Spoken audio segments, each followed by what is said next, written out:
Hello everyone, good morning. Welcome back to my YouTube channel. आज हम बात करते हैं इसोफेजल डिसऑर्डर के बारे में, जिसमें हम एचलासिया कार्डिया के बारे में देखते हैं। तो सबसे पहले डेफिनेशन देखते हैं।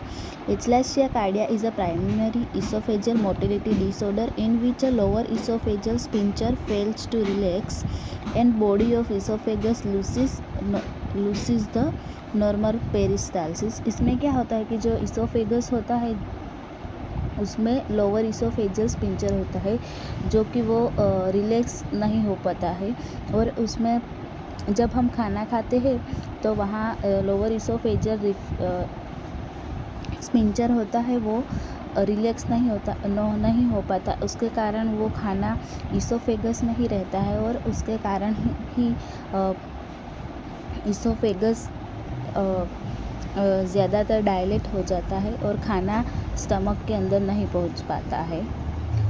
अब हम इसकी इटियोलॉजी के बारे में बात करते हैं। उसमें degeneration of the Auerbach plexus जो मोस्ट कॉमन कोज है।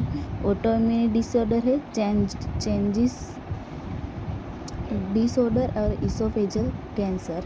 अब हम फिजियोलॉजी के बारे में बात करते हैं। जैसे कि मैंने डेफिनेशन में बताया कि damage to the Auerbach plexus, उसके कारण जो लोअर इसोफेजल स्पिंचर होता है जो रिलैक्स नहीं हो पाता, और उसके कारण food accumulation of in the oesophagus और प्रोग्रेसिव इसोफेजल डायलेशन होता है।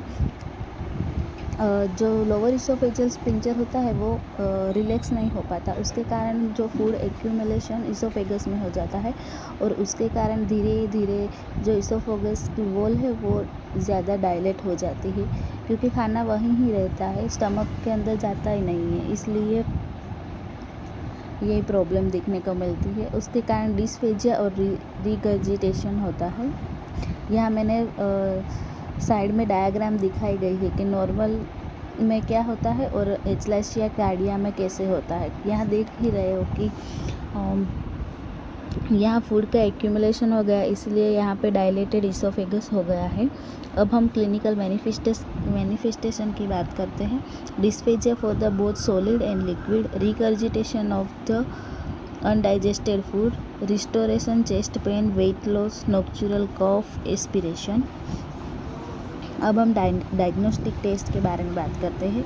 तो बेरियम स्वेले एक्सरे, जो उसमें हम बेरियम पिला देते हैं पेशेंट को और फिर हम एक्सरे कराते हैं, जिसमें हमें बर्ड बीक अपीयरेंस देखने को मिलता है, तो जैसे कि हम एचलासिया कार्डिया डायग्नोस कर सकें। इसोफेजियल मैनोमेट्री जो गोल्ड स्टैंडर्ड टेस्ट होता है, इसमें increase lower oesophageal sphincter pressure, failure to lower oesophageal sphincter relaxation और एब्सेंस द पेरिस्टालसिस मूवमेंट देखने को मिलती है।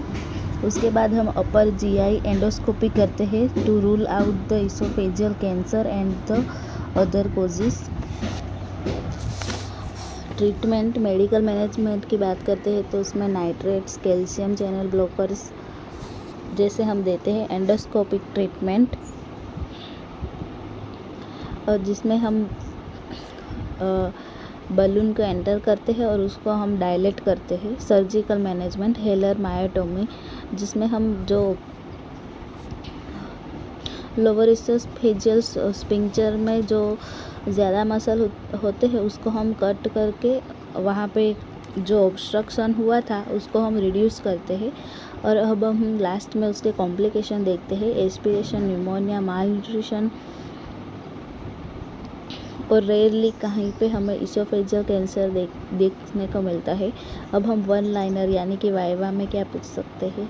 एचलासिया cardia is a primary oesophageal motility disorder caused degeneration of the orbic plexus resulting in the failure to lower esophageal sphincter relaxation and difficulty in the swallowing both solid and liquid, जैसे कि मैंने आपको starting में ही समझाया था।